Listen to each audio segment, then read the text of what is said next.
जिले में एसएसपी साहब का नया ट्रांसफर हुआ था तो उनके पास कई शिकायतें ऐसी आई थी कि जो इसी जिले में एक मंडी है, उस मंडी में एक हाजी रहमान नाम का व्यक्ति है। वो सभी से कमीशन लेता है और वो अपनी कमीशन लिए बिना ना तो किसी को वहां अनाज बेचने देता है, ना किसी को वहां रुकने देता है, ना कोई फल फ्रूट बेचने देता है। यानी मंडी के अंदर जो भी कार्य होता है वो सब उसकी कमीशन के ऊपर चलता है। ये बात जब एसएसपी साहब को सुनने को मिलती है तो एसएसपी साहब देरी नहीं करते हैं। लगभग 10 ही दिन उन्हें हुए थे उस जिले में पहुंचे हुए, तब वो एक व्यापारी का भेष बना लेते हैं, कुर्ता पहन लेते हैं और गमछा कंधे पर डाल करके अपनी जो टीम होती है पुलिस के लिए बुलाते हैं। उन्हें सबको सिविल कपड़ों में उस मंडी में पहुंच जाते हैं। और जो हाजी रहमान था उसका एक चमचा था जो उसका दल्ला, उससे पूछते हैं कि भाई साहब आप हमें हाजी रहमान से मिला दीजिए, हमें बहुत ज़रूरी काम है। वो कहता है कि तुम्हें आखिर क्या काम है, हमें बताओ, जो कुछ काम होगा हम तुम्हारा करेंगे। बोले नहीं भाई साहब, हम दूर से आए हुए हैं और इस मंडी में कुछ व्यापार करना चाहते हैं, इसलिए हमें आपके उन्हीं मालिक से मिलना है।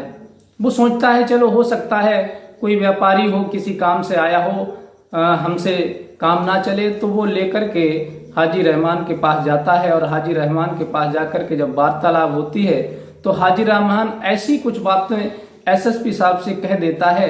उसी वक्त एसएसपी साहब उसे पकड़ लेते हैं और उसके गाल पर 2 तमाचे मारते हैं और फिर उसे वहां से घसीटते हुए थाने लेकर के आते हैं। और जब थाने लेकर के आते हैं तो फिर ऐसे लोगों की सोर्स बहुत होता है, ऐसे लोगों की पहुंच बहुत होती है। फिर उसको छुड़ाने के लिए न जाने कितने कितने नेता और मंत्री और आईजी डीआईजी के फोन आने शुरू हो जाते हैं। फिर एसएसपी साहब क्या एक्शन लेते हैं, उसके खिलाफ छोड़ते हैं या फिर उसके खिलाफ कोई कार्रवाई करते हैं, ये पूरी सच्चाई इस वीडियो के माध्यम से जानने का प्रयास करेंगे। नमस्कार, प्रणाम, मैं हूं रितेश कुमार। दरअसल आज की जो सच्ची कहानी मैं आपको सुनाने के लिए जा रहा हूं, ये सच्ची कहानी बिहार का एक जिला लगता है किशनगंज। किशनगंज जिले में एक मंडी है जो बॉर्डर पर पड़ती है। उस बॉर्डर पर जो मंडी है, उस मंडी का एक दलाल है जिसका नाम हाजी रहमान है। उस एरिया में उस हाजी रहमान का ही बोलबाला था, क्योंकि उसके बिना ना तो उस मंडी में कोई व्यापार कर सकता था, ना कोई खरीद सकता था, ना कोई बेच सकता था। जो भी इंसान उस मंडी में फल फ्रूट बेचता, चाहे वो अनाज बेचता, चाहे वो मुर्गा बकरी बेचता, कुछ भी XYZ काम करता, तो उसकी कमीशन उसे जरूर देता। अगर वो कमीशन नहीं देता तो वो उसे या तो पिटवाता था अपने लोगों से, या फिर उसे मंडी में आने ही नहीं देता था, या फिर उसके सारे पैसे छीन लेता था। और वो लोग जब जाकर के कहीं शिकायत करते थे तो कहीं से कहीं तक उस व्यक्ति की सुनवाई नहीं होती थी, क्योंकि उसकी पैसे के बल पर सभी लोग उसने खरीद रखे थे। थाने में कहीं रिपोर्ट नहीं लिखी जाती थी, कहीं ऊपर सिफारिश करता था तो वहां सबसे पहले उसकी सिफारिश पहुंचती थी, उसका पैसा पहुंच जाता था। तो लोग वहां के बहुत ज्यादा परेशान थे और हर व्यक्ति बहुत ज्यादा दुखी था, क्योंकि उसका इतना बोलबाला था कि उसने अपनी एक टीम बना रखी थी, फौज बना रखी थी कि अगर कोई भी व्यक्ति यहाँ पर आकर के दादागिरी करेगा और हमारी कमीशन नहीं देगा तो उसे मारने पीटने के लिए उसने अपनी फौज तैयार कर रखी थी। अब इधर कुछ दिन के बाद में वहां एक नए एसएसपी साहब पहुंचते हैं, जिले में तैनात होते हैं, तो उनके पास कई शिकायतें पहुंच जाती हैं कि साहब इस जिले में, जो किशनगंज जिले में एक बॉर्डर पर मंडी है, उस मंडी में एक हाजी रहमान नाम का व्यक्ति है, मुस्लिम है, वो इस मंडी का मालिक बना बैठा हुआ है, जबकि मंडी सरकारी है और वो इसका मालिक बना बैठा है। यहाँ पर जो भी व्यक्ति आता है उससे वो कमीशन लेता है, ना तो किसी को बिना कमीशन के जाने देता है, ना किसी को बिना कमीशन के आने देता है, क्योंकि वहां जो भी व्यापार करता है उसकी कमीशन उसे जरूर चाहिए। ये बात सुनते हैं तो एसएसपी साहब सोचते हैं कि चलो इस बारे में हम जानकारी जरूर जुटाएंगे, क्या ये बात सत्य है या गलत है। तभी एसएसपी साहब अपने कुछ सिपाहियों को सादा कपड़ों में वहां भेजते हैं और वो लोग वहां जानकारी करते हैं, इंक्वायरी करते हैं कि हम यहाँ पर व्यापार करेंगे। तब वो उसी के जो पालतू जो कुत्ते होते हैं हाजी रहमान के, वो कहते हैं कि तुम्हें यहाँ व्यापार करना है तो हमारे साहब से बात करनी होगी, क्योंकि उन्हें कमीशन देना पड़ेगा और वो जितनी कमीशन बताएंगे वो कमीशन तुम्हें देनी पड़ेगी, चाहे आपको कुछ बचे या ना बचे, इससे उन्हें कोई मतलब नहीं और हमें कोई मतलब नहीं है। वो कहते हैं ठीक है साहब। वो इतनी जानकारी लेकर के एसएसपी साहब के पास चले आते हैं और एसएसपी साहब को पूरी बात आकर के बताते हैं कि साहब जो आपने बात सुनी है कि हाजी रहमान वास्तविक वहां किसानों से और व्यापारियों से कमीशन लेता है। अब वो देरी नहीं करते, कई थानों की फोर्स को अपने यहाँ बुलाते हैं और उनमें से कुछ लोगों से कहते हैं कि तुम सिविल कपड़े पहन लो और कुछ लोगों को कहते हैं कि तुम पुलिस वर्दी में उस मंडी को चारों तरफ से घेर लो, लेकिन वहां पर मैं जाकर के सर्च ऑपरेशन करूंगा और उसकी गिरफ्तारी करूंगा। सभी लोग अलर्ट रहना, किसी भी तरह की कोई दुर्घटना ना हो पाए, किसी भी तरह का कोई विवाद ना हो पाए, उससे पहले ही तुम्हें कंट्रोल करना है।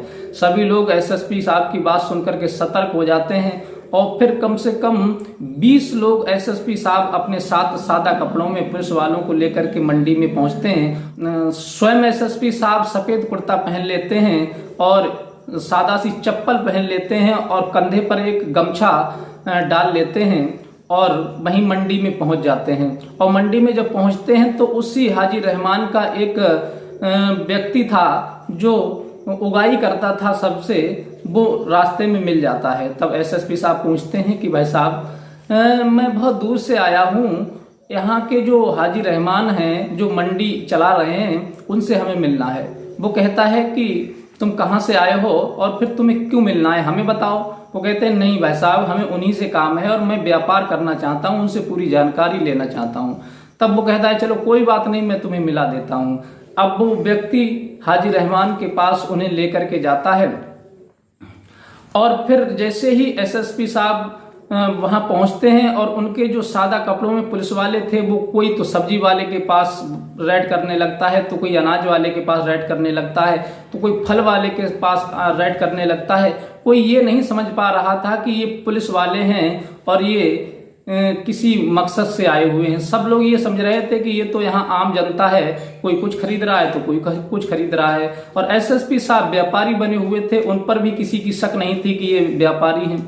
अब एसएसपी साहब हाजी रहमान से कहते हैं कि भाई साहब मैं बहुत दूर से आया हूं और मैं आपकी मंडी में व्यापार करना चाहता हूं। तब हाजी रहमान कुर्सी पे बैठा हुआ था, सिगरेट पी रहा था। बोला तुम्हें अगर यहाँ व्यापार करना है बताओ किस चीज का व्यापार करोगे। एसएसपी साहब कहते हैं कि साहब आपसे ज्यादा थोड़ा ही मैं जानता हूं, आप बता दो वही व्यापार मैं करने लगूंगा। वो कहता है कि वो तुम्हारी मर्जी है, तुम किस काम में सक्षम हो, चाहे फल का व्यापार कर लो, सब्जी का व्यापार कर लो, अनाज का व्यापार कर लो, यहाँ मुर्गी वगैरह बिकती हैं, अंडे बिकते हैं, उनका व्यापार कर लो, लेकिन व्यापार करोगे उसका 5% कमीशन आपको हमें देना होगा।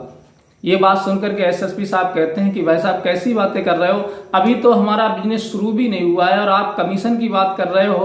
अरे मेहनत हम करेंगे, पैसा हम लगाएंगे और टाइम हम अपना बर्बाद करेंगे, लेकिन कमीशन आप लेंगे। तब वो हाजी रहमान उंगली उठा करके कहता है अबे ज्यादा ऊंची आवाज में बात मत कर, तू जानता है यहाँ पर किसका बोलबाला है? तू जो सांस ले रहा है वो केवल हमारी बदौलत से ले रहा है और इस मंडी के अंदर हमारी इजाजत के बिना पत्ता तक नहीं हिलता। अन्य व्यापारियों से पूछ, उनसे तो मैं 10-10, 20-20% लेता हूं, तू तो नया है इसलिए मैंने तुझे 5% बता दिया। पता नहीं तेरा काम चलेगा या नहीं चलेगा, जब तेरा काम चल जाएगा तो तुझसे भी 20% बढ़ेगा, अभी तो मैंने तुझे 5% बताया है। ये बात सुनकर के एसएसपी साहब चुप हो जाते हैं। फिर हाजी रहमान कहता है और सुनो, अगर मैंने अपनी उंगली टेढ़ी कर दी ना तो तू जो सांस ले रहा है और यहाँ पर खड़ा है सुरक्षित, तो ना तो सुरक्षित खड़ा रह पाएगा, तेरे पैर खड़े होने को नहीं रहेंगे और ना ही तू सांस ले पाएगा। जानता है मेरा नाम सुना है तूने कभी, या वैसे ही व्यापार करने को इस मंडी में आ गया? ये बात जब एसएसपी साहब के कानों में पहुंचती है तो उनके अंदर एकदम से गुस्सा फूट पड़ता है और उस हाजी रहमान का हाथ पकड़ करके उसके 2 तमाचे जड़ देते हैं। और जैसे ही वहां लोग देखते हैं कि हाजी रहमान के एक व्यापारी ने 2 तमाचे जड़ दिए, तैसे ही उसके जो पालतू लोग होते हैं वो एसएसपी साहब की तरफ दौड़ते हैं। तभी उनके जो सादा कपड़ों में पुलिस वाले होते हैं वो दौड़ करके उन सभी को पकड़ लेते हैं, दबोच लेते हैं और एसएसपी साहब तुरंत अपने कुर्ते से हथकड़ी निकालते हैं और उसे पहना देते हैं। और जैसे ही वो लोग वहां के सब हथकड़ी देखते हैं तो सबके छक्के छूट जाते हैं, पसीने आ जाते हैं उन्हें कि अरे ये तो कोई पुलिस वाला है या फिर कोई अफसर है, कोई सीबीआई है जो इसकी इंक्वायरी के लिए आया है और इसे गिरफ्तार कर लिया। तब हाजी रहमान कहता है कि आखिर तुम कौन हो? तब वो बताते हैं कि मैं एक एसएसपी हूं, तेरी मैंने बहुत शिकायतें सुनी थी, तू लोगों को बहुत ज्यादा परेशान करता है, चल अब तुझे मजा चखाएंगे।